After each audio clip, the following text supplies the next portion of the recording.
Bonsoir. Bonsoir. À mon tour, Madame Kalfa, je vous remercie. Mais ça reste un merci très personnel, pas au nom de toutes les dames.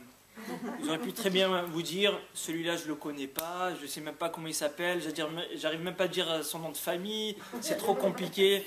Vous m'avez quand même accepté chez vous à la maison, afin que je puisse m'exprimer. Merci beaucoup. J'avais l'intention de parler d'un autre sujet, étant donné que Shabbat à la Choule, j'ai vu que le sujet qu'on va aborder et on va partager ce soir, il a engendré beaucoup de réactions. J'ai décidé de le partager avec vous à nouveau ce soir ensemble. On parle beaucoup, ces parachiotes, de deux personnages emblématiques dans la Torah, Yaakov et Esav.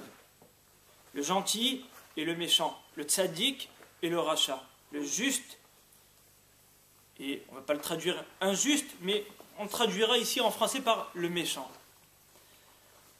J'ai pas trouvé dans beaucoup de Sfarim, dans beaucoup de livres, qui expliquent comment Esav il est devenu rachat, comment Yaakov il est devenu tzaddik.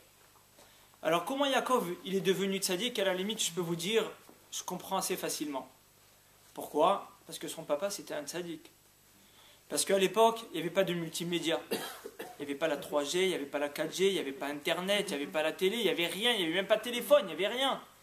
Donc quand on est coupé du monde et on n'a que son papa, alors je comprends que la seule chose qu'on fait c'est puiser et boire ses paroles. Et comme étant donné que Yitzhak c'était un tzaddik, j'entends bien, j'ai pas besoin d'explication, de comprendre que Yaakov aussi c'était un tzaddik. Mais comment Esav, lui, il est devenu un rachat ? On nous parle que dans son ventre déjà, lorsque sa maman, elle passait par un lieu donc d'idolâtrie, il était tenté et il bougeait pour pouvoir sortir. D'accord, ok, mais qu'est-ce qu'il a fait? Alors on pose la question sur le libre arbitre. Est-ce que oui, c'était malgré lui? Est-ce qu'il a quand même développé? On va essayer un petit peu de voir ensemble une idée, je pense, très éclairante et très intéressante, en tout cas pour ma part, à ce sujet. Donc on a ramené dans Parashat Toldot, ce qu'on a lu Shabbat à la Choule, à la synagogue, on a dit avec Delou Anéarim, et voici que les deux enfants ont grandi. Vaï Esav Ishudea Tsaïd, Ishsadé, et ce fut Esav, un homme de chasse, un homme dans les champs. Ve Yaakov Ishtam Yoshev Ohalim. Et Yaakov c'était un homme simple, Yoshev Ohalim qui était assis dans la tente. Donc chacun il prend sa direction. Esav qui décide d'être chasseur, un homme qui vit dans les champs, et Yaakov lui il est assis dans la tente. Qu'est-ce qu'il fait dans la tente? Tout de suite on va nous dire, il étudie la Torah. Le verset d'après, il est écrit Vayehav Yitzhak et Esav, et Yitzhak a aimé son fils Esav, Kitsaïd Bepiv, car il rusait apparemment, Verivka Oevet et Yaakov, quant à Rivka, donc l'épouse de Yitzhak, elle aimait son second fils qui était Yaakov. Je reviendrai juste après sur cet amour du père et de la mère dans un deuxième temps, mais on va dans un premier temps s'attarder sur le premier pasouk. Rachid tout de suite il va s'attarder, il va poser la question qu'est-ce que ça veut dire que le verset nous dit et voici que les enfants ont grandi et voici voilà chacun il a pris sa direction. Un il est devenu chasseur et l'autre c'est quelqu'un qui s'assied dans les tentes pour étudier la Torah. Qu'est-ce que c'est important de nous préciser? Vaïgdelou Anéarim, que les enfants grandirent. Quel est le message de la Torah? Et Rashi va nous dire que tout le temps que les enfants ils sont jeunes, on ne peut pas savoir leur point d'intérêt. On ne peut pas savoir qu'est-ce que réellement ils s'accrochent, à quelle chose ils s'accrochent et quelle sera leur direction et leur autoroute. Par contre, lorsque les enfants ils grandissent, alors à ce moment-là, on voit, quand chacun il prend sa direction personnelle, à ce moment-là, on peut les reconnaître, on peut dire, ah, tu vois, lui, il a pris sa direction, et lui, il a pris sa direction. Et c'est ça que le verset viendrait à dire, Vaïgdelou Anéarim, les enfants, ils ont grandi, et à ce moment-là, on a vu que Esav, lui, il était tenté par la chasse, et Yaakov, lui, il était plutôt tenté par la religion. C'est-à-dire que tout le temps qu'ils étaient petits, on ne pouvait pas les différencier. Tout le temps qu'ils étaient petits, on ne pouvait pas faire la différence entre Yaakov et Esav. Ça veut dire qu'ils jouaient au même jeu, ils discutaient des mêmes sujets, ils parlaient tous de la même chose. On a tendance à croire que Esav, il est né méchant. C'est pas vrai, puisque d'après ça, Rachid nous dit, apparemment, tout le temps qu'ils étaient petits, on ne pouvait pas les distinguer. On ne pouvait pas faire cette différence-là. Encore une fois, ça c'est l'explication Pashout, le pshat, l'essence propre du verset. Rav Shimshon Raphaël Hirsch, un grand orateur, un grand philosophe, penseur dans la Torah, il pose la question suivante. Vaigdelu Aneharim. On vient d'expliquer que tout le temps que les enfants sont petits, on ne peut pas les distinguer. Mais qui ne peut pas les distinguer?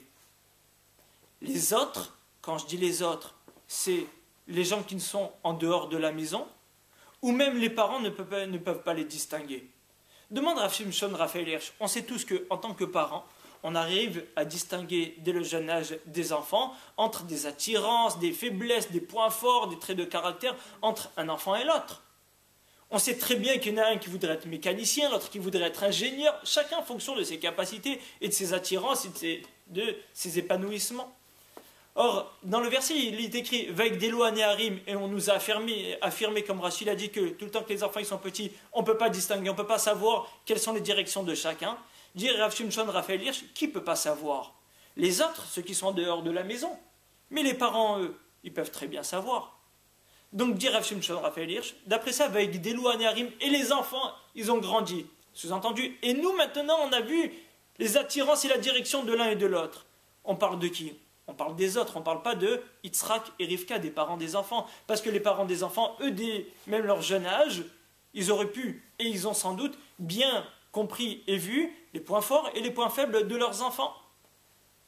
Mais dit Rav Shimshon Raphaël Hirsch, le verset quand il nous dit Vaigdelu Aneharim et les enfants grandir, ça veut dire que c'était un constat pour tout le monde. Pour les parents, comme pour ceux qui sont à l'extérieur de la maison. Ça veut dire qu'on met en parallèle les gens qui sont à la maison avec les parents. Or, les parents, on s'est interrogé, on s'est demandé, mais apparemment, eux, ils ont un point fort par rapport aux autres. C'est eux, ils peuvent réellement connaître leurs enfants. Eux, c'est pas comme les gens qui sont à l'extérieur de la maison, qui ne peuvent pas distinguer à l'extérieur les attirances ou en fonction de leurs habits. Va nous dire Rav Shimshon Raphaël Hirsch une grande nouveauté, et on va s'attarder sur cette nouveauté ce soir, qui est pour moi un très très très grand chidouche. Donc encore une fois, ça veut dire une grande nouveauté. L'idée est la suivante. Dit Rav Shimshon Raphaël Hirsch, on a deux personnages, on a deux personnages, Yaakov et Esav.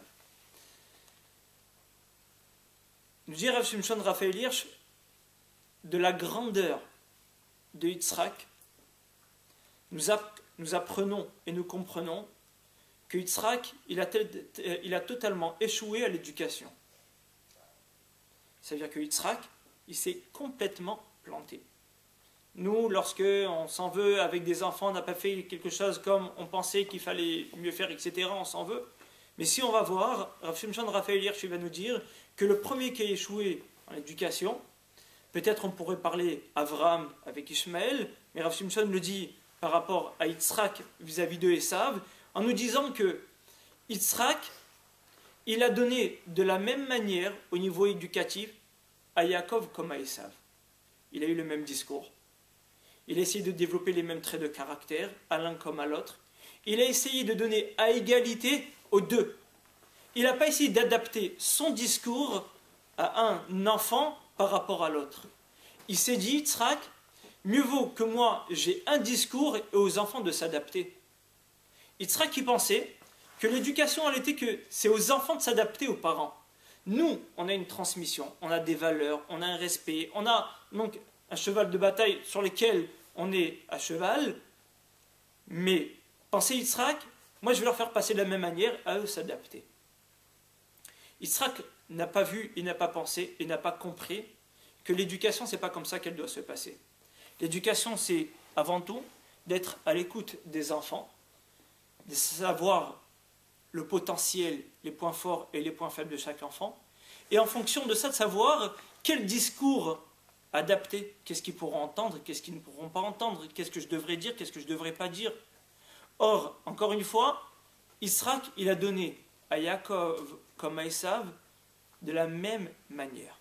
Alors que Yaakov, il soit sorti de Sadik, on comprend. À la limite, parce que lui, il a bien compris, lui, il a bien reçu, lui, il a bien pris, en fonction de ces traits de caractère avec lesquels il est né. Mais ça ne veut pas dire que dans la même famille, tout le monde va adopter la même conduite, le même comportement, en fonction de chacun, qu'est-ce qu'il peut entendre, qu'est-ce qu'il est capable, en fonction de leur sensibilité. Et voici que Esav, il est coupé du monde. Comme on a dit tout à l'heure, il n'est pas confronté au cinéma, aux publicités, au réseau 4G, à tout ça. Mais il va mal le prendre. Qu'est-ce qui a fait que Esav, réellement, il sort Esav? Et je disais tout à l'heure qu'on n'avait pas assez de commentaires qui nous expliquaient comment Esav, il est sorti Esav. Nous dit Ram Shimshon Raphaël Hirsch, avec tout le kavod et tout le respect, la grandeur qu'on doit à Yitzhak, dit Rav Shimshon Raphaël Hirsch, la cause elle était de son papa. Yitzhak n'a pas su donner à son fils. Il va nous l'affirmer, il va nous le prouver dans les versets. C'est énorme de dire ça. C'est énorme de dire que Yitzhak il aurait fait une erreur. On se dit, alors ce soir je peux aller dormir tranquillement. T'imagines si lui on a fait une erreur, alors bon, moi je ne suis pas à plaindre. Nous dit Rav Shimshon Raphaël Hirsch, et c'est de la grandeur de Yitzhak que nous allons voir juste après. Comment Yitzhak il va assumer ses pots cassés, que nous comprenons, on va dire, le thème et le grand cours de l'éducation. Dit Rav Shimshon Raphaël Hirsch, quand dans le verset il est dit Vaigdelu Aneharim, et voici que les enfants ils ont grandi, même Yitzhak c'est qu'à ce moment-là qu'il s'en est rendu compte. On parle pour tout le monde. Des gens qui sont à l'extérieur de la maison, comme pour les parents, parce que le verset il est universel, il est pour tout le monde. On fait un constat, et Yitzhak, à ce niveau-là, il était au même niveau que les gens qui étaient à l'extérieur de la maison, donc en tant que parent. Et lui aussi, tout d'un coup, à 13 ans, il s'est rendu compte, il a dit « Ah, mais c'est bizarre, je vois que mon fils il est plus sensible à certaines choses, etc. Qu'il y a un discours qui n'est pas passé, qu'il a des points forts, qu'il a des points faibles, qu'il y a des choses qui l'attirent plus que l'autre, etc. » Et il fait un constat. Et c'est problématique. Parce que Vaigdelu, parce que l'enfant il est gadol, parce que l'enfant il est grand. Qu'est-ce qu'on peut faire comme changement maintenant? On a tout donné. À quel âge elle commence l'éducation? Une fois que l'enfant il est grand, qu'il peut comprendre, qu'il peut entendre, etc. Ou non, aux habitudes, lorsqu'on commence à l'habituer, bêtement je dirais. Pour l'instant, ça reste très technique, mais un jour il comprendra qu'est-ce que je lui ai donné, que c'était technique. Il y a toute une valeur, c'est réfléchi, il y a toute une philosophie, il y a toute une question d'idéologie par derrière. Or, Yitzhak, il fait un constat avec des lois Neharim. Voici, voilà, je me trompe. Maintenant que je vois que les enfants ils grandissent, voilà, je vois qu'il y en a un qui est sensible pour la vodazara, pour la chasse, pour les plaisirs, les tentations de ce monde. Et il y en a un autre qui est plutôt tenté par la religion, Ishtam Yosef Walim, quelqu'un qui est assis dans la tente toute la journée et qui va étudier la Torah. Et c'est incroyable de dire que Yitzhak lui-même, il fait ce constat. Yitzhak, il se rend compte que lui-même, il n'a pas bien donné, il n'a pas donné à la bonne et à la juste mesure. Pourquoi on parle de Yitzhak? On va le voir juste après. Le verset d'après nous dit Vayav Yitzhak et Esav. À ce moment-là, qu'est-ce qui s'est passé? Yitzhak il a aimé Esav. À partir de quel âge Yitzhak il a commencé à aimer Esav? Esav c'était le méchant. Alors on pose la question, oui, mais alors pourquoi Yitzhak il a commencé à aimer Esav? Mais quand est-ce qu'il a commencé à l'aimer? Voyez, Ehav, Ahava, on parle d'amour. Le passage qui vient juste après le constat de Vaigdelu Aneharim. Alors ça veut dire que quoi? Ça veut dire, pas avec les brachot, on n'est pas encore là, on n'est pas au moment où il va lui donner à manger, on en est déjà bien avant tout ça. Vayehav Yitzhak et Esav. Voici que Yitzhak, il aime Esav. Pourquoi il aime Esav? Dit Rav Shimshon, dit le Sforno la chose suivante. Yitzhak, il aime Esav. Mais en hébreu, on a un problème de grammaire. Il fallait écrire Vayehav Yitzhak Esav. C'est quoi et Esav? Dit le Sforno, et ici veut dire la chose suivante. Quand on nous dit que Yitzhak il a aimé Esav, ça veut dire que quoi? Que Yitzhak il n'aimait pas Yaakov Avinu? Vous imaginez dire une chose pareille? Alors dit le Sforno, Vayav Yitzhak, ici le et il faut le traduire Gam Esav.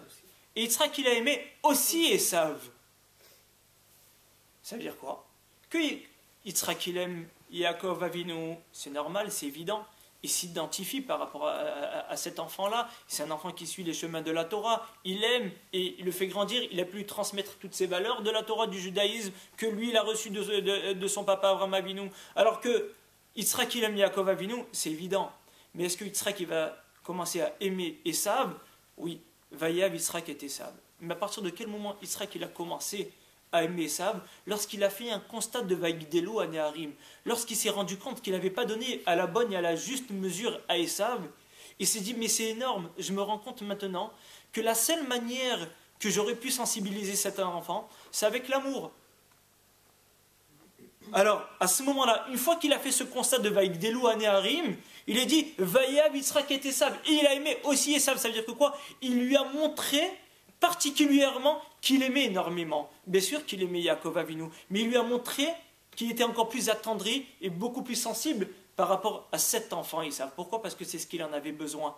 Étant donné que Yitzhak, et on le voit dans le verset juste qu'on est en train de citer, que Yitzhak, il reconnaît en effet qu'il a fait une erreur, que jusqu'à aujourd'hui, il a donné même affectivement à Yaakov comme à Esav de la même manière, mais c'est ce qui a fait que Esav, Vaïgdelou Anéharim, Ishiodéat Saïd, que maintenant Esav il se retrouve dans le champ et c'est un chasseur, alors qu'est-ce qu'il fait? Yitzhak tout de suite, il essaye de se reprendre. Il ne va pas dire oui mais c'est trop tard, oui mais ça y est mon fils il est adulte, il est majeur, j'ai rien à faire maintenant. C'est vrai, mais il va essayer de récupérer ce qu'il peut récupérer. Alors qu'est-ce qu'il va faire? Il va lui donner de la hava, il va lui donner de l'amour. Et donc il est dit, Vaïav, Yitzhak et Esav, à ce moment-là, lorsqu'il a fait ce constat-là, c'était trop tard, mais au moins à ce moment-là, tout de suite il y est écrit, la première chose qu'il a fait, c'est qu'il lui a donné de l'amour. Plus éventuellement que Yaakov Avinu. Verivka, fin du verset, Ohevet et Yaakov. Rivka, elle aimait Yaakov. Alors là, on a un problème. Qu'est-ce que ça veut dire que Rivka, elle aimait Yaakov Avinu? Et là, le Sforno, il va nous dire, et ici, il veut dire l'inverse que le début du pasouk, que le début du verset. Et, il vient éliminer. Rivka, elle aimait que Yaakov Avinu. Pourquoi?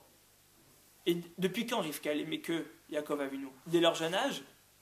Ou à partir de 13 ans, comme on vient de le voir, puisque le pasouk qui nous a fait un constat, et il y a une chronologie bien précise dans les versets de Vaïgdelou Anéharim. Alors on va dire la chose suivante. Est-ce qu'un papa, il aime ses enfants? Il apprend à aimer ses enfants. Il va finir par les aimer, mais pas de la même manière qu'une maman. Un papa, si, d'une manière ou d'une autre, il ne s'identifie pas à travers ses enfants, alors va voir un terrain, un écart entre les deux qui va s'installer. Pourquoi? Parce qu'il n'a plus de raison de l'aimer. Que Yitzhak il aime Yaakov Avinu, c'est évident. On comprend bien, parce qu'il s'identifie, il lui a tout transmis. On l'a dit tout à l'heure, c'est évident. Mais qu'il aime Esav, c'est une grande nouveauté. Pourquoi? Parce que Yitzhak il n'avait aucune raison d'aimer Esav. Étant donné qu'aujourd'hui il est gadol, il a choisi donc sa direction, il n'y a plus de raison de l'aimer. Il ne s'identifierait pas par rapport à lui. Alors quoi? C'est exactement l'effet inverse que Yitzhak il a voulu donner. Que c'est vrai peut-être qu'aujourd'hui, c'est quelqu'un d'autre que moi, je peut-être espérais et prétendais avoir donc la volonté d'avoir donc des enfants comme ci ou comme ça. Mais ne t'inquiète pas, c'est à ce moment-là où tu vas voir, où tu vas croire que à ce moment-là, je couperai les ponts, c'est exactement l'inverse, à ce moment-là que je te donnerai plus de hava. Yitzhak il a fait l'effet inverse, je dirais, d'un papa normal. Un papa normal, il va donner de petits, il va toujours donner. Et lorsque l'enfant il va choisir sa direction à 18 ans, éventuellement, si elle est différente que celle de son papa, à ce moment-là, le papa il va dire, bon, alors regarde, nos relations, elles peuvent plus être que ce qu'elles étaient hier et avant-hier. Et Yitzhak va comprendre, il va faire exactement l'inverse. Et puisque je fais un constat que je t'ai pas assez bien donné, et que tu as besoin encore beaucoup plus de hava, même si je ne m'identifie pas par rapport à toi, je vais te donner ce que tu as besoin. De la hava, de l'amour, de l'amour, de l'amour et de l'amour. Et c'est pour ça qu'après il va l'inciter, il va lui dire, amène-moi, je vais te faire des brachot, tout ça, comme ligne de conduite pour essayer de lui montrer qu'il lui donne une certaine importance qui fera éventuellement, peut-être, c'est vrai qu'on est déjà trop tard, mais peut-être qu'il les ramènera à une certaine mesure. Verivka Ohevet et Yaakov Avinu. Est-ce qu'une maman elle fait une différence entre les enfants? Peut-être, mais aucun rapport par rapport à ce qu'un papa lui fait une différence. Une mère, elle aime tous ses enfants, qu'ils soient ingénieurs ou mécaniciens, elle ne fait pas de différence. Ah, mais c'est un ingénieur, c'est un avocat, c'est un dentiste, c'est tout ce qu'on veut. Oui, mais lui, c'est un mécanicien. Elle n'en a rien à faire. Les deux, c'est ses enfants. Les deux, elle les a portés. Les deux, elle les aime. Est-ce que Rivka, elle avait une raison d'aimer Esav? Est-ce qu'elle avait une raison d'aimer Yaakov? Alors, au premier niveau, on va dire bien sûr qu'elle avait une raison. Parce que c'est ses enfants. Et on va voir que jusqu'à 13 ans, elle aimait les deux. Au même niveau. Et pour les mêmes raisons. Mais quelles sont les raisons? On va le voir tout de suite. Lorsque les enfants y grandirent, qu'est-ce qui se passe? Rivka se rend compte que Esav, ça devient un rachat. Et elle, a priori, elle leur a donné à Yaakov comme à Esav à égalité de l'amour et de l'affection. Alors qu'est-ce qu'elle se dit? Aimer mon fils pour l'aimer, parce que je suis maternelle, parce que je l'ai porté, etc. C'est sans raison. Pourquoi j'ai mis au monde des enfants?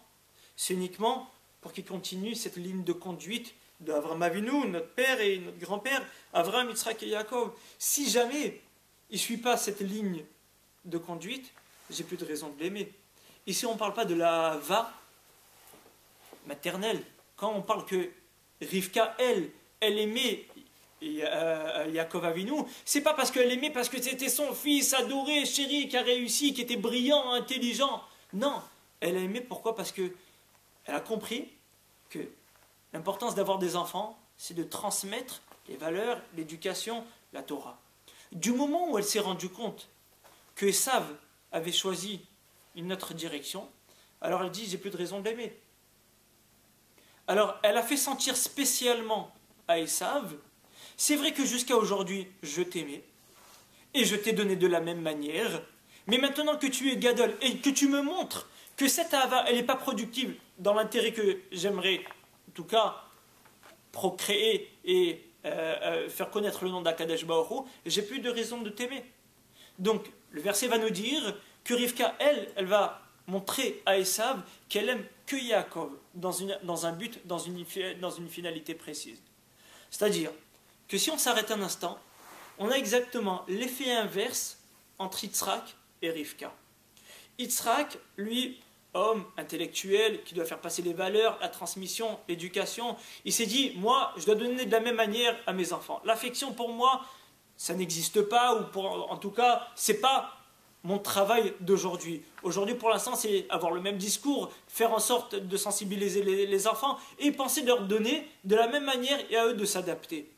Lorsqu'il s'est rendu compte que ce n'était pas comme ça qu'on donne aux enfants, que même en tant que père, il faut être à l'écoute de ses enfants, essayer de les comprendre, savoir qu'est-ce que l'œil peut entendre, de quel mot, à quelle température, à quel moment, et vraiment mesurer chaque chose. Alors il se rend compte que qu'est-ce qu'il doit donner aujourd'hui? Ce qu'une mère, elle donne, de la hava. Mais il aurait dû le donner dès leur jeune âge. Alors il va se mettre à donner alors qu'il ne s'identifie pas du tout par rapport à Esav. Mais c'est pas grave, il va montrer, et Yaakov éventuellement va le ressentir, qu'on donne beaucoup plus à Esav qu'à Yaakov Avinu, parce que Yaakov Avinu, grâce à Dieu, il est bien sorti. Mais Esav, c'est malgré lui. Il n'avait aucun copain qui l'incitait à aller au cinéma et à voir des bêtises. Alors qu'est-ce qu'il a incité, qu'est-ce qui a fait qu'il soit sorti Esav? C'est parce que lui, le message, il est passé différemment. Il avait d'autres sensibilités, et donc du coup, c'était un autre récepteur. Il ne pouvait pas entendre le discours que son frère était sensible. Alors à partir de ce jour-là, le père va se dire, d'accord, ok, peut-être c'est trop tard. Alors une chose, c'est jamais trop tard, c'est de lui donner de la hava, la hava, la hava. Elle, qu'est-ce qu'une mère, elle donne? Elle donne toujours de la hava. Et apparemment, nous dit le verset, et Rivka, elle a toujours donné. Elle n'avait pas un problème à ce niveau-là. Parce que le verset, il nous dit, Verivka ou Evet et Yaakov. Et voici que Rivka, elle aimait Yaakov. Ça veut dire que quoi? Que à partir de quel âge elle a commencé à l'aimer? À 13 ans. Petit, elle n'aimait pas? Bien sûr que petit, elle les aimait. Bien sûr, elle aimait Yaakov. Ah, mais à partir de quand Rivka s'est mis à aimer que Yaakov Avinu et pas Esav? À partir de 13 ans. Lorsque Esav, il a choisi son camp, il a choisi sa ligne de direction, à ce moment-là, elle a dit à Esav, j'ai plus de raison de t'aimer. C'est pas comme une maman qui aime ses enfants sans raison, entre guillemets, juste par prétexte qu'elle a porté ses enfants. Non, je t'aime si tu suis cette ligne de direction. Ce que je veux soulever ici, ce qui est très intéressant, c'est dans un même couple, on peut avoir deux attitudes entre l'homme et la femme contradictoires, mais ils sont en harmonie pour l'éducation de l'enfant. C'est-à-dire que quoi? On va dire, le père, il devra donner beaucoup d'amour. D'accord, ok. Si le père, il donne beaucoup d'amour, on dit, c'est sûr que la maman, elle va donner beaucoup d'amour. On va voir que certaines fois, à l'inverse, le père, il va en donner beaucoup, mais la femme, elle doit elle doit appuyer sur le frein, elle doit montrer que certaines fois, elle est assez sévère, ou c'est pas toujours aussi facile, etc. Mais a priori, c'est exactement contradictoire au père. Des fois, on a tendance à croire que pour éduquer les enfants, je pense en tout cas dans ma petite expérience en tant que papa, qu'il faut être toujours en harmonie sur le même fil conducteur avec nos épouses ou avec nos époux. On travaille sur ça à la même mesure, on parle sur ça avec les mêmes mots, on dit la même chose avec la même tendresse ou la même sévérité, tout la même chose. Alors le verset nous dit exactement l'inverse, que Yitzhak, lui, il aimait Esav, alors que Rivka, elle n'aimait plus Esav.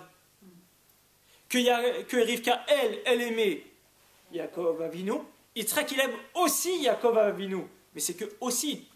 Ça veut dire que dans une même famille, il faut savoir que on peut travailler contradictoirement, que l'un il va donner beaucoup plus que l'autre, mais on le fait dans un intérêt parce qu'il est en harmonie pour les capacités, le développement de l'enfant.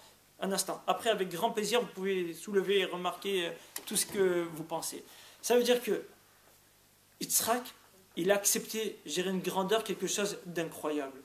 Que Yitzhak, il a accepté que jusqu'à aujourd'hui, il a fait une très très très grande erreur. Ce que peut-être, en tant que parent, on a tendance à faire. Qu'il n'a pas donné assez de Ahava. Pas donné assez tant d'amour. Mais vaillez avec Yitzhak. Alors qu'est-ce qui se passe? Avec Delo Anéharim, il se rend compte que tous les enfants ils grandissent, mais Esav, lui, il n'a pas été un bon récepteur. Pourquoi? Parce qu'avec d'autres d'attirance, d'autres... Alors, on a tendance à penser, on va dire, oui, mais de toute façon, Esav, il était destiné à être rachat. Alors si on dit ça, alors on enlève aussi tous les mérites de Yaakov Avinu. On va plus dire que Yaakov Avinu, il était tzaddik, parce que de toute façon, il était destiné à être tzaddik, puisque dans le ventre de sa maman, il voulait sortir lorsqu'elle passait devant une yeshiva ou devant une synagogue. C'est-à-dire que quoi? C'est évident que chaque enfant, il a des traits de caractère, des attirances que Akadosh Baruch Hu lui dote, il le gratifie. Mais après, faut-il encore les développer ou les freiner? Yaakov Avinu, il avait des capacités, mais sa grandeur, elle était de développer ce terrain.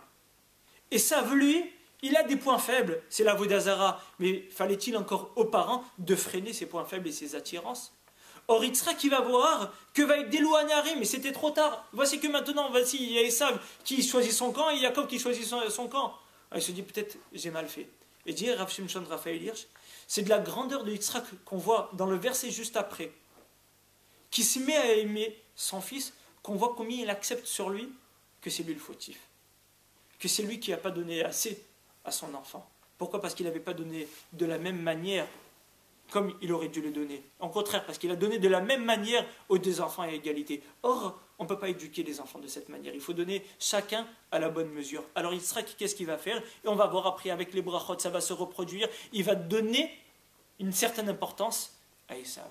Quant à Rivka, elle va exactement jouer à l'inverse. Elle va dire, une maman qui donne toujours de l'amour, moi je dois montrer à Esav que jusqu'à aujourd'hui, maternellement, je lui donnais toujours de l'amour. Mais maintenant qu'il me montre qu'il a choisi son camp et sa ligne de conduite, je dois lui montrer que j'arrête de l'aimer. On peut se dire, mais c'est antiproductif, quoi, elle va s'arrêter de l'aimer. En effet, des fois c'est en ne plus donnant que l'enfant il se pose des questions, il va vouloir encore plus se rapprocher de la maman et il va revenir sur le droit chemin. Donc, encore une fois, ce qui est, je trouve en tout cas moi la particularité de ce passouk, qui est une grande grandeur à travers deux versets, qu'on a l'effet inverse entre Yitzhak et Rivka, l'amour qui va être donné par le père, et on va voir que Rivka, elle va plus donner à ce jour-là de l'amour à Esav. Ça ne veut pas dire qu'avant elle n'en donnait pas, elle l'en donnait. Par contre, Yitzhak qui n'en donnait pas, comme dit Rav Shimshon Raphaël Hirsch, parce que Vaïdélou Anéharim, que les enfants y grandirent, et c'est à ce moment-là que Yitzhak il s'en est rendu compte, mais c'était déjà trop tard. Alors, je pense que c'est notre cheval de bataille de tous les jours, tous les jours, tous les jours, tous les jours. Savoir que, d'abord, être vraiment à l'écoute des enfants. On dit, ouais, mais maintenant je suis nerveux, maintenant j'ai pas le temps, maintenant, etc. Ouais, mais attends, c'est pas à l'enfant de s'adapter. C'est à toi de t'adapter à l'enfant. Dans toutes les circonstances, ça ne change pas. Alors c'est vrai, il y a aussi un certain comportement, une certaine valeur dans la famille qu'on veut que les enfants ils grandissent et qu'on veut qu'ils s'adaptent, c'est évident. Mais en termes d'éducation, je dirais, on va dire, dans un sujet assez large, il faut savoir qu'en tant que parent, on est obligé d'être sensible à chaque enfant séparément. On va voir le soir du CDR, On va réunir 4 enfants à la table du Seder. Chacham, Racha, Tam, Shena, Yehuda, Lishol. Et on va nous parler du Racha. D'où on sait qu'on réunit 4 enfants? Alors le Baal Haggadah, celui qui a rédigé la Haggadah, il nous dit parce que la Torah elle a parlé de 4 enfants. Si on fait attention dans la Torah, il y a un verset au niveau de l'éducation. Il y a une discussion entre un fils et un père. Kish alecha bincha, lorsque ton fils il te demandera, etc. La fin du pasouk. Il n'est qu'une fois dans la Torah. Et le Baal Haggadah, celui qui a rédigé la Haggadah, il nous dit que pour qui on parle? De qui on parle? Du Racha. Kish alecha bincha, lorsque ton fils il te demandera, de qui on parle? Du Racha. Demande Rav Shimshon Raphaël Hirsch, toujours, et là c'est intéressant parce que c'est pas Rav Shimshon Raphaël Hirsch sur la paracha, mais c'est le soir de la Haggadah, sur la Haggadah qui demande, et on comprend bien ces deux idées qui se rassemblent. Il dit, je comprends pas. Le Racha, il est venu ce soir au Seder? On connaît toute cette question. Mais encore plus, demande Rav Shimshon Raphaël Hirsch, la Torah nous dit que le Racha, tu le considères comme bincha. C'est quoi bincha? Traduction littérale. Ton fils. S'il est Racha, et c'est pas mon fils. Comment la Torah dit lorsque ton fils il te demandera? Comme si en plus, que quand je parle de ton fils, on sait de qui tu parles. Il y en a 4. Kish al-Khab bincha. Il y en a un qui va poser la question en l'occurrence, si je parle du Racha. Et tu me dis, Kish al-Khab bincha, lorsque ton fils y parlera, comme si je sais très bien de qui tu parles. Dans un instant, j'en ai 4 à table. De qui on parle? Et c'est encore plus étrange, c'est parce que c'est à travers la question du Racha, qui est donc le seul verset dans la Torah, qu'on va prendre l'éducation sur le Chacham, sur le Sheno Yehuda Lishol et sur le Tam. Sur celui qui est simple, celui qui ne s'est pas posé de questions et celui qui est... C'est étrange, dit Rav Shimshon Raphaël Hirsch. Toute l'éducation dans la Torah, on nous parle de Kish al-Khab bincha lorsque ton fils te demandera, mais de qui on parle dans la Torah? Du fils qui est Racha. Dit Rav Shimshon Raphaël Hirsch, tu sais pourquoi ce soir il est venu au Seder? Qu'est-ce qu'il est venu? T'embêter? Non, il n'est pas venu t'embêter. Peut-être en tout cas. Mais il est venu parce que tu le considères comme bincha. Il est venu parce que tu le considères affectivement comme ton fils unique. Même si tu as accepté qu'il était Racha, tu lui as toujours donné de l'ahava, de l'ahava, de l'amour, de l'amour, de l'amour. Jusqu'au point où il s'est considéré à la limite comme s'il était fils unique. Oh, je suis le fils de papa. On a le Chacham à table et on a le Racha. Et c'est du Racha qu'on va apprendre l'éducation et c'est du Chacham. Pourquoi? Parce que une chose j'ai pu donner au Racha. Qu'est-ce que j'ai pu lui donner? Et la seule chose que j'ai pu lui donner, de l'ahava. Le sentiment et l'affection qu'il est fils unique. Et c'est la seule chose que j'ai pu lui donner. Ce que Yitzhak il va donner, Vayehav Yitzhak et Esav. Que Yitzhak il va donner à Esav de l'amour, de l'amour, de l'amour. Comme si Esav il va croire que les brachot c'est normal qu'elles lui reviennent. Comme si c'est lui qui a le meilleur contact avec son papa. Comme s'il était fils unique. Attends mais un instant, tu as un frère jumeau à côté de toi qui s'est épanoui dans le chemin de la Torah. Il est beaucoup plus racham que toi. Et lui il n'existe pas. Et lui il n'a pas de brachot. Et lui tu ne trouves pas que ça lui revient à lui. Non, non mais c'est moi le fils de papa. Non mais c'est à moi qu'il avait promis. C'était normal. Dit Rav Shimshon Raphaël Hirsch, la seule chose et de la seule manière comment on peut donner aux enfants, c'est en les considérant comme bincha, comme ton fils, en leur donnant de l'ahava, de l'ahava. Si à chacun tu réponds à ses propres attentes, en étant attentif à chaque enfant différemment, en fonction de ses capacités, de ses sensibilités, de ses traits de caractère, que vraiment tu vas être, on va dire, à l'écoute de ton enfant. Quand je dis de ton enfant, c'est chacun séparément, en lui donnant cette affection-là, comme s'il était, même s'il est Racha, bincha, fils unique, à ce moment-là, tu peux dire, et tu pourras dire, tu as tout donné. Même si peut-être, de temps en temps, ça sera trop tard, parce que tu t'en es rendu compte après l'heure, mais c'est pas grave, Yitzhak, il a continué à donner. Pourtant, il s'en est rendu compte qu'une fois que les enfants, ils étaient déjà à un certain âge, ils étaient grands, mais c'est pas grave. Il s'est dit, la seule chose que je peux faire et que je dois faire du coup maintenant, c'est donner de la hava. Il s'est pas dit, allez, je vais me mettre à pleurer tous les soirs, allez, c'est pas la peine, allez, laisse tomber, allez, je m'en veux, d'accord, ok, j'ai raté, je l'accepte, etc. Non, il s'est dit, alors je dois tout faire pour rattraper, de lui donner de la hava. En acceptant que son épouse, elle va travailler dans la même maison, contradictoirement. À savoir qu'elle, elle va arrêter de lui donner de la hava. D'accepter que l'autre, il va donner l'inverse que ce que nous on donne. Je disais tout à l'heure, parce qu'on a tendance à penser qu'il faut donner à égalité, alors que des fois il faut donner plus de l'un et l'autre il doit freiner, et penser que c'est la seule manière de pouvoir développer les capacités de l'un et de l'autre. Et dire Rav Shimshon Raphaël Hirsch pour conclure, et c'est très grand de dire ça, que c'est comme ça que Esav il est sorti, Esav il est sorti Racha. Alors c'est vrai, à la fin, on va voir qu'il va se rapprocher de Yitzhak, il va faire Kivud Avim extraordinaire et tout, mais c'était déjà trop tard.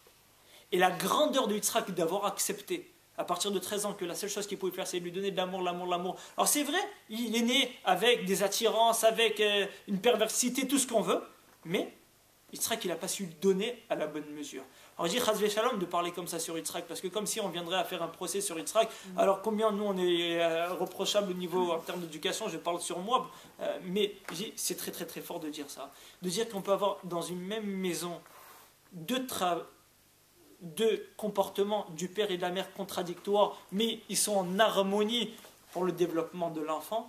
Et tout ce qu'on peut réussir dans l'éducation de l'enfant, c'est en le donnant de la hava, comme ce qu'on va arriver le soir du CDR, qu'on va voir même dans les mitzvot, à table, bincha, le rachat, qui va nous poser des questions. Et c'est très intéressant, je finirai avec la réponse du papa le soir du CDR. Qu'est-ce qu'il lui répond? Aket shenav. Qu'est-ce que ça veut dire? Casse-lui les dents. Alors je ne comprends pas. D'un côté, tu me dis que c'était bincha, que c'était ton fils unique, que c'était le plus beau, qu'il a eu le sentiment. Et de l'autre côté, juste après, il me dit quelle réponse tu vas lui adopter? Aket shenav, tu vas lui casser les dents. Qu'est-ce que ça veut dire? Encore une fois, l'idée ici, je pense, c'est que même en tant que papa, où on va tout donner, le plus difficile, et notre devoir est de donner à la bonne mesure. C'est vrai, je vais te donner la hava, la hava, la hava. L'amour, l'amour. Alors quoi? On va accepter notre enfant comme il est. Alors tout est permis. Alors tu fais ce que tu veux. Tu me ramènes n'importe quelle fille à la maison. Tu me ramènes n'importe quel garçon. Oui, non, mais par prétexte que tu es rachat. Mais je dois te donner l'affection. Alors j'accepte tout. C'est pas comme ça que ça marche. C'est pas comme ça.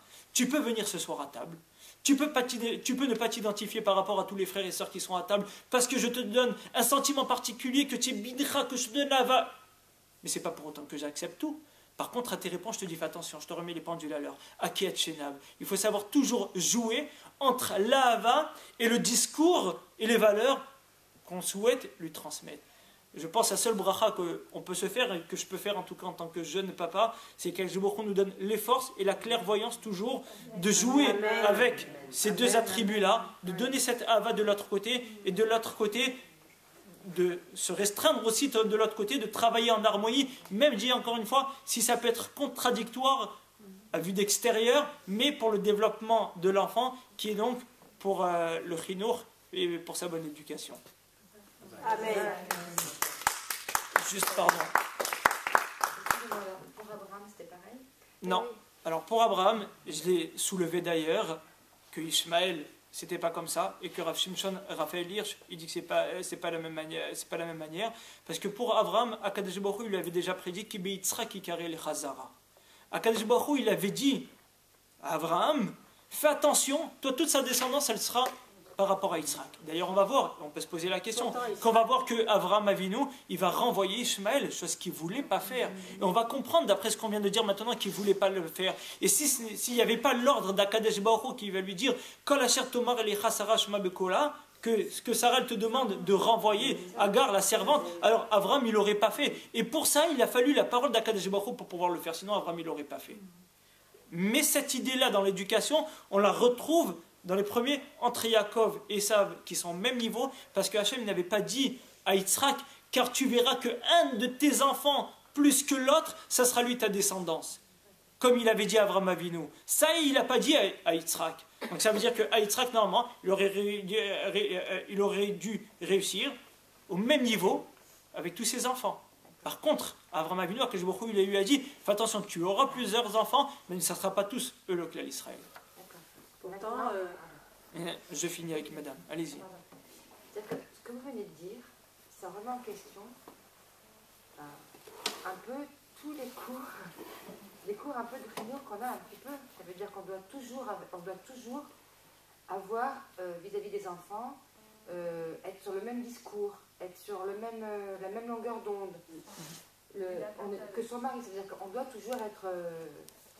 D'accord.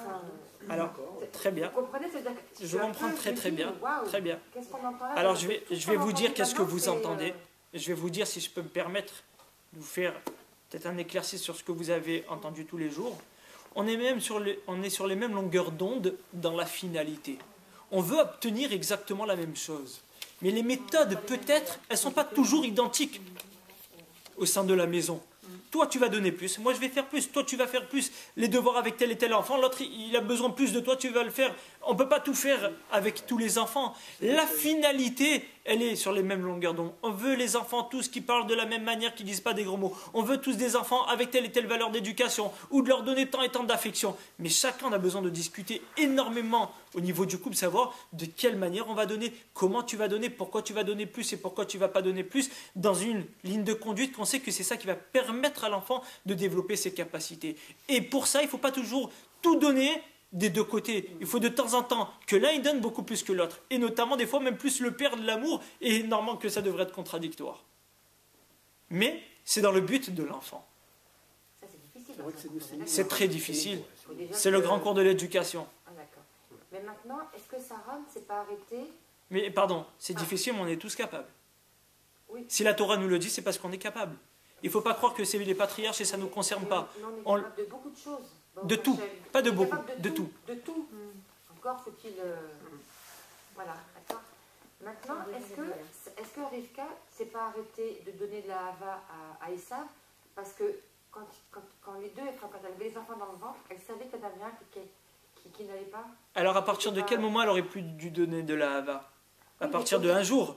Oui, Or le verset nous dit, à partir que lorsqu'ils étaient gadol, lorsque Esav il est devenu chasseur. Je suis d'accord, il n'empêche qu'on arrive, on peut aiguiller un enfant. C'est-à-dire que nous, tout ce qu'on fait dans l'éducation qu'on donne, c'est tracer un chemin. C'est tracer un chemin.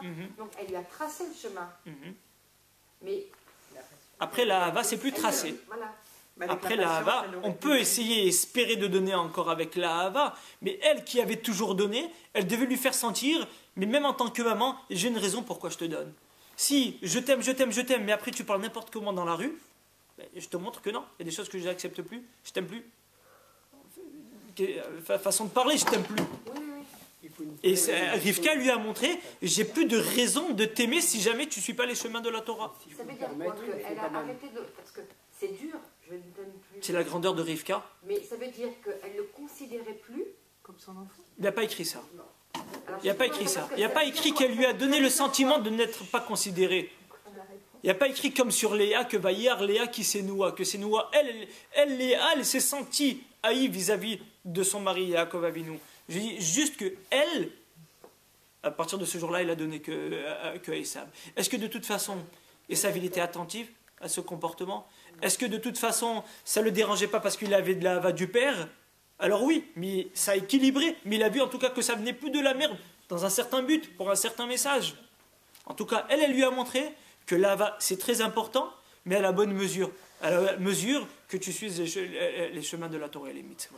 Oui. Sinon, moi en tant que Rivka, moi en tant que matriarche, je peux être une maman, je peux avoir souffert pendant la grossesse des jumeaux, tout ce que tu veux, mais j'ai plus une raison d'aimer. Donc ça nous montre aussi la grandeur de Rivka, que juste c'était pas un amour maternel, mais un amour pour mettre au monde des enfants qui suivent le chemin de leurs parents. Et tout à l'heure vous avez dit que Yitzhak donc donnait de la hava maintenant à Esav. Mais on est d'accord que Esav jouait un jeu avec son père. Oui, le passage qui nous dit Kitsaïd Bepiv. Voilà, c'est ça. Mais dit le Sforno. Il faisait croire à Yaakov, à Yitzhak, que c'était quelqu'un qui était rangé et tout, il posait même des questions. Mais de l'autre côté, c'était un... Je ne vais pas vous lire les mots du Sforno, mais le Sforno, il va dire que Yitzhak, il avait très bien compris le jeu. S'il avait compris le jeu. S'il avait compris le jeu, alors pourquoi, au moment de la bénédiction, il le savait. Pourquoi il lui donne? On dit qu'il le savait. Il lui donne parce que toujours dans cet état d'esprit où il veut lui montrer qu'il a une particularité, peut-être grâce à les brachot, ça sera son dernier recours, que Esav il se rangera plus dans cette direction. C'est qui avait une question? Pardon? D'accord. Yitzhak savait effectivement que Esav jouait un jeu avec lui. D'accord, qu'il lui donnait à manger parce qu'il voulait... Voilà. Mais il n'empêche qu'au moment de la bénédiction, ça a fait quelque chose à Yitzhak de ne pas bénir Esav. Je ne sais pas où il y a écrit. Non, pas sûr. Si vous avez une référence, oui, avec plaisir. Oui, ça pleure parce qu'il n'a pas eu la Quand Esav est venu demander une bracha, il a dit ça y est, c'est trop tard, c'est ton frère qui a pris. Ça, c'est après une autre question. Ça, c'est une autre question. Le message de la bracha, que même la bracha, après on va voir que même Esav, il va lui faire d'autres brachot. lui faire d'autres brachot. Mais juste que le message, ce que vous dites, c'est un autre point par rapport à ce qu'on vient de voir. Mais juste le message, c'est que Yitzhak, après, il va essayer à partir de ce jour-là de jouer toutes les cartes pour essayer de rattirer et de récupérer Esav. Et c'est au moment où on se rend compte de Vaigdelu Haneharim, tout de suite après que Yitzhak et Esav, parce que c'était la seule chose qu'il a pu donner à ce jour-là. Est-ce qu'on peut considérer, est-ce qu'on peut considérer comme Rivka, elle a abandonné, parenthèse. Il n'y a pas écrit ça. Non, elle s'est arrêtée d'aimer. Est-ce qu'il y a écrit qu'elle s'est arrêtée de lui donner? Il n'y a pas écrit. Elle s'est arrêtée de l'aimer. Elle aurait pu très bien lui donner, mais sans l'aimer. Elle a continué à le faire vivre à la maison. Il y a écrit que quand Esav s'est marié, il est venu à la maison, il s'est marié, ses femmes, elles étaient à la maison, et Yitzhak et Rivka lui gardaient les habits même que Esav, j'aurais pas rapporté le midrash, ça veut dire qu'il était à la maison. Mais elle a voulu lui montrer, fais attention, je t'aime plus.